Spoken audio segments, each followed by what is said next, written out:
hope that you all are getting something out of these lessons. Chapter 7 is a really good chapter, but I don't think spending an hour on it is going to be conducive. So what I want to do is I want you all to read through chapter 7. And you can pause this, you can come back to this, but I want you to read through chapter 7 and try to get a feel for it. You may even read through chapters 6 and 7 and read them as a whole, because again, the chapter breaks weren't there originally. He was writing a letter, he was writing this exhortation, and he expected all of it to be read together. So chapters 6 and 7 are important to be read together, because he starts chapter 7 as it's written for us with the word for, and that all goes back to what he said at the very end of chapter 6. So go ahead and read chapters 6 and 7 together, and then we can reconvene. And so pause. I hope you paused. All right. So what I want to do is break this down into 3 different sections. And what we're going to try to accomplish is not go through it verse by verse, but I want to point out some things that are vitally important to understanding these 3 different sections. The first section is Melchizedek is greater than Aaron. And then the second section is the change of the law and covenant. And then the third section is God made a promise. Excuse me. So when we look at chapter 7, I'm sure that you read through it and you had questions, because there's a lot of stuff in there that can be confusing. It talks about him being without genealogy, with neither having beginning of days nor end of days, that he is the one without genealogy. And so what does that mean for Melchizedek? You can study that on your own. I think it's an interesting study. Go back to Genesis chapter 14 and read up on some other things. You're more than welcome to do it. We're not going to do it here, unfortunately.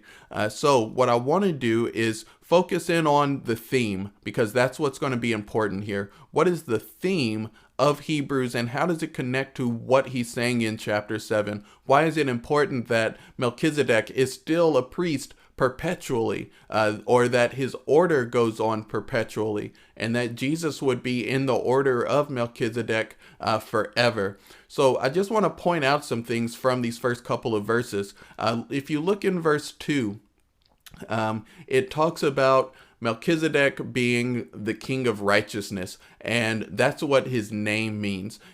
Melchizedek may not have been his actual name. Melchizedek is more of a title. Melchi meaning king, Zedek meaning righteousness. So he was the king of righteousness. But he was also the king of Salem, which would have been what we know as Jerusalem. So he's the king of peace. So it says in verse 4, he says, "Now observe how great this man was, to whom Abraham the patriarch gave a tenth of the choicest spoils. And those indeed of the sons of Levi who receive the priest's office have commandment in the law to collect a tenth from the people, that is, from their brethren, although these are descended from Abraham." And so he's trying to make this point that Jesus, being the son, being in the order of Melchizedek, is greater than Aaron and Levi and their order, because, Abraham gave a tenth to Melchizedek, and through Melchizedek, or rather through Abraham, Levi is in some sort of way, you could say, giving a tenth to Melchizedek. And so this puts them in kind of a hierarchy. The order of Melchizedek is better than the order of Aaron or of Levi, because Levi gave to Melchizedek through Abraham. And so it's a roundabout way of saying, pay attention to the Son of God. Pay attention to Jesus. Pay attention to this new high priest, because he's the one who is going to ultimately fulfill the promises. He's the one who is in the order of Melchizedek. He is the king of righteousness. If you go back to chapter 1, you'll see that it talks about the scepter never passing from Jesus, and him always being concerned with righteousness, which makes him the king of righteousness. Let's see. Let's look in verse 7. It says, "But without dispute, the lesser is blessed by the greater." So if you look at your sheet, the first question is, who blesses whom? Well, the greater blesses the lesser. Melchizedek blesses Abraham. And you can look in chapter 7 and verse 1 for that. You can also look back in Genesis chapter 14 when Abraham and Melchizedek met. Number 2, what is the point of Abraham devoting a tenth to Melchizedek? Like I said, it shows the hierarchy of the priesthoods. The Aaronic/Levitical priesthood paid tithes to Melchizedek through Abraham. This places the son's priesthood above the Levitical/Aaronic priesthood. Let's see. Number 3, what titles did Melchizedek claim? Well, he was the king of righteousness. He was the king of Salem, but he was also the high priest, or a priest rather. So he was a king and a priest. How does God keep his promise to Abraham? Well, he said that he was going to bless him and greatly multiply him. So he's blessed through Melchizedek, and he's certainly blessed through being multiplied. And Jesus is direct confirmation of him being multiplied through Judah. So God keeps his promise through Melchizedek and his unending lineage. And you can look back in chapter 2 and verse 16, and it talks about us being the seed of Abraham, the one who Jesus gives help to. He doesn't give help to the angels, he gives help to us. So that's an encouragement. So Melchizedek is greater than Aaron or Levi. He's certainly greater than Abraham as well. So let's look at the change in the covenant/law in verses 11 through 19. Let's see if I can get this up. All right.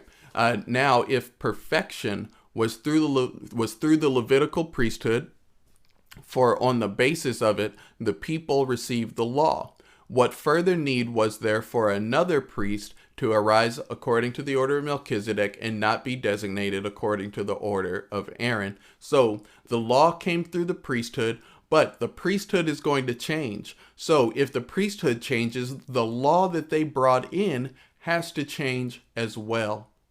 So we have a lot of religions today, and I'm not trying to, punch up other religions, but I think there has to come a time where we evaluate everything, where we look at everything with honest eyes.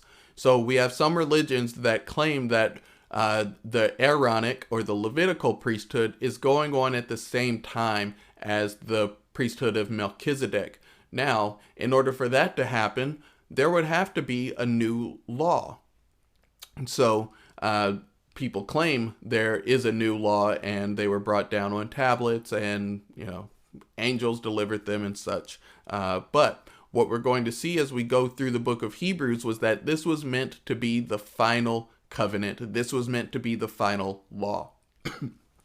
So he says, if perfection, or if maturity, if completion. And we saw this word back at the beginning of chapter 6 and the end of chapter 5, where it talked on, we can press on to maturity.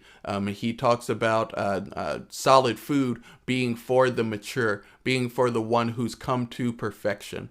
And so what does perfection or maturity mean in this context? I may be skipping one or two, but that's all right. Look at number 12. Actually, that's for the Son. When we're talking about maturity on our behalf, what we're looking at is, how do we understand these Old Testament passages in connection with who the Son is? And then how does that change us? There at the end of chapter 5, it says that it should change you so that you're able to discern good from evil. It should change you so that you're able to live a faithful and obedient life, so that you can be perfected through sufferings. Unfortunately, through sufferings, just like the Son was, where he was perfected through suffering. So if perfection if this completion, if us coming to Jesus in this new covenant, or coming to Jesus at all, was through the Levitical priesthood, what need would there have been for another priest to arise in the order of Melchizedek? So in verse 12 he says, "For when the priesthood is changed, of necessity there takes place a change of law." So if these two covenants were going to be concurrent, you would have to have a change of law, and that's number 5. It was number 5, what we were talking about with perfection, but number 6, for there to be a new priesthood or a concurrence of priesthoods, what would have to take place? A change in law or covenant. Someone else would have to die. We'll learn in chapter 9, for where a covenant takes place, there must be of necessity the death of the one who made it. So Jesus has already died for this covenant. So in order for there to be two covenants going on at the same time, or for there to be another covenant to come in, Jesus' sacrifice would have to be voided, and there would have to be another sacrifice. There would have to be another death. But since there isn't another death, Jesus' covenant still stands, and him as the high priest of that covenant delivering a law is what we should be paying attention to. Not to anything else, not to anything out in the world, not to any other religion that claims their own hold on truth. We should be paying attention to Christianity, to this new covenant that Jesus brought in with his own blood, with redemption for the sins of many. So we've seen some of these words so far. You should be seeing just about up here some text, and you'll see some words that are just highlighted in yellow. Not the words like altar, that's a different highlight, but you see like indestructible life there in verse 16. You saw in verse 8, he who lives on. In verse 3, perpetually. And so all of these words are just another way of saying forever. He's a high priest forever, according to the order of Melchizedek. So we have this change of law, we have this change of priesthood, and then in verse 13 he says, "For the one concerning whom these things are spoken belongs to another tribe, from which no one has officiated at the altar." So verse 14 says, it's evident that he came from the tribe of Judah. So how is he going to come to the altar? How is he going to be a high priest? All the priests were supposed to be from the sons of Aaron, and specifically the sons of Aaron from the tribe of Levi. So how is Jesus, how is this son of God going to be a priest? Well, he's from another order. He's from the order of Melchizedek, not from Levi. So, number 7, indestructible life, he lives on perpetually, permanently, always lives, continuing, are all ways of saying forever. So, let's read on just a little bit. We see in verse 16, an indestructible life. Let's see if there's anything in verse 15. And this is clearer still, if another priest arises according to the order of Melchizedek, or according to the likeness of Melchizedek, who has become such not on the basis of a law of physical requirement, but according to the power of an indestructible life. So if you look back at the beginning of chapter 7, he talks about they were priests, and it was through a commandment. It was through a commandment that through a physical order, they would become a priest. But in the order of Melchizedek, they are designated to be in the order of Melchizedek. It's not through a physical requirement like it was through the old law. So this is according to the power of an indestructible life, someone who would live eternally, someone who would be forever in the order of Melchizedek, for it is attested of him, or for it is witnessed or testified of him, you are a priest forever, according to the order of Melchizedek. And we've seen this word witness. The New American Standard says attested, but I really wish that they would be more consistent in their translation so that we could see all of these words and how they play out. Earlier, we saw that that God was a witness to the Son. And so let's move on down to verses 18 and 19. For on the one hand, there is a setting aside of a former commandment because of its weakness and uselessness, for the law made nothing perfect. And on the other hand, there is a bringing in of a better hope through which we draw near to God. We saw this drawing near to God back at the end of chapter 2 and at the end of chapter 4. We'll see it again in chapter 10, where he talks about us drawing near to the throne. And so we want to talk about this better hope. What is the better hope in the context of chapter 7? You know, it's simple to say that the better hope is Jesus. And certainly Jesus is better, and he is a better hope. But what is he comparing it to? He's comparing it to, in verse 18, the former commandment. He says, on the one hand, there is a setting aside of a former commandment. And on the other hand, there is a bringing in of a better hope.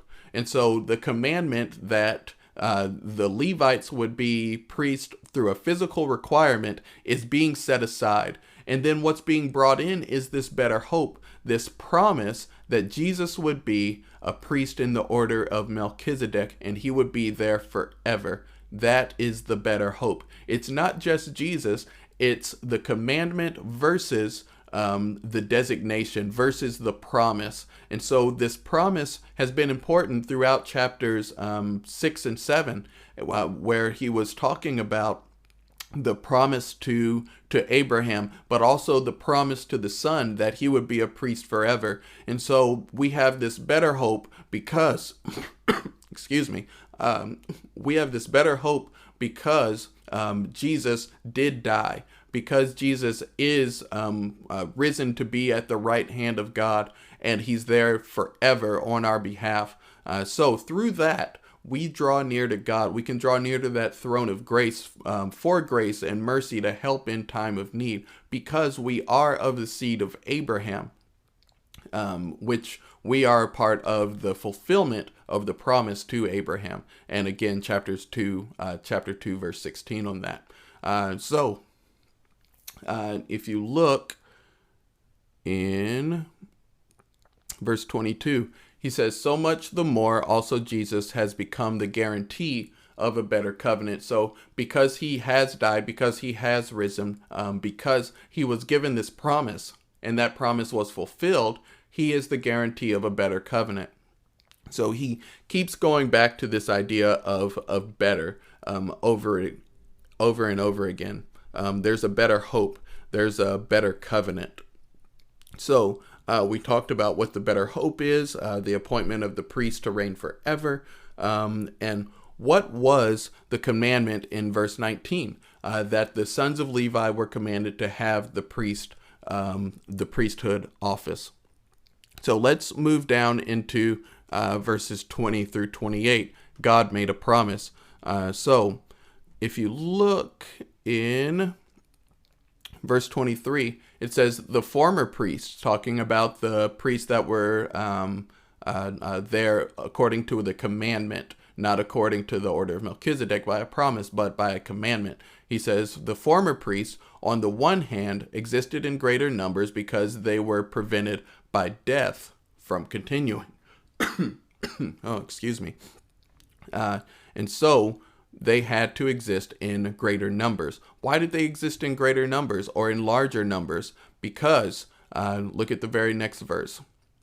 But Jesus, on the other hand, because he continues forever, holds his priesthood permanently. Therefore, he is able to save forever those who draw near to God through him, since he always lives to make intercession for them. Let's see. And then look down in verse 28.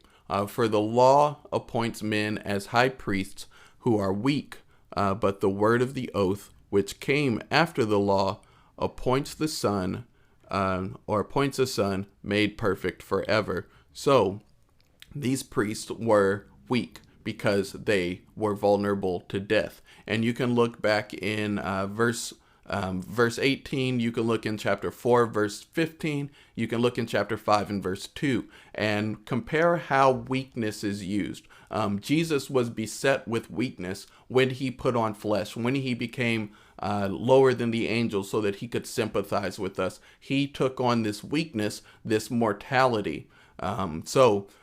These priests existed in large numbers because they were mortal, because they could die, and there would have to be a succession of priests over and over again.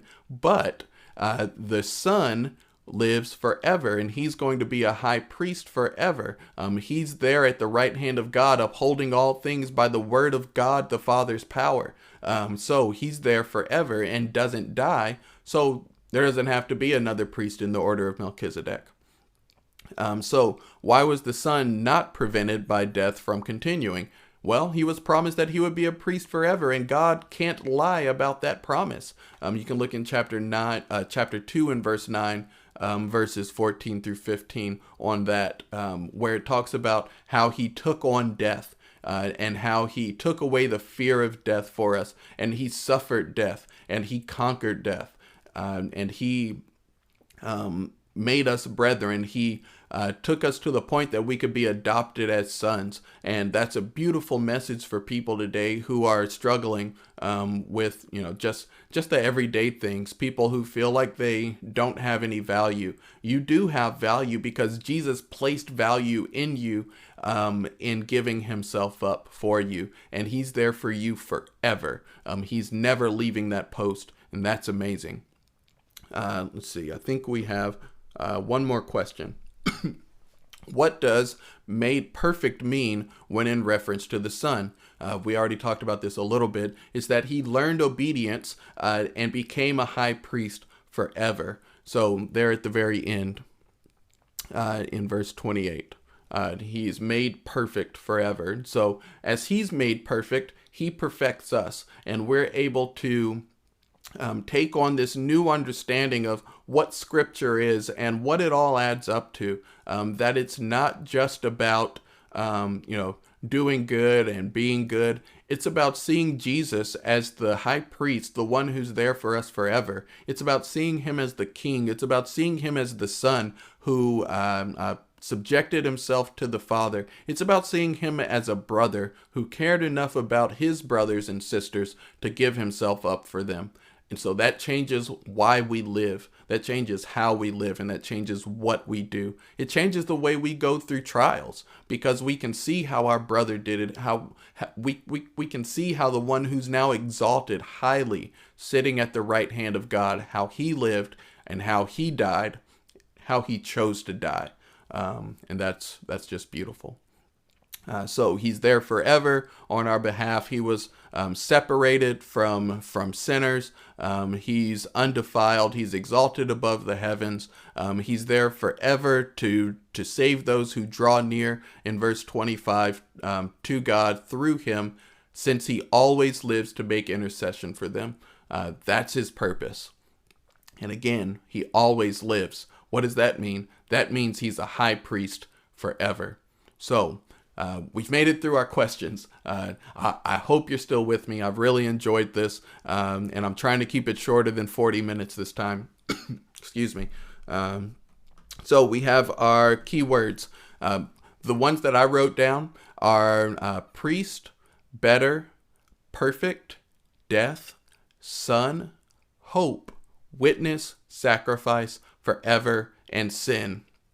And these words are used a lot here in this passage, and I went ahead and made my sentence. Again, you don't have to use the same words that I do, but my sentence is, the Son of God became the high priest forever when he sacrificed himself for our sins. It is a sure testimony, and this is interchangeable with witness.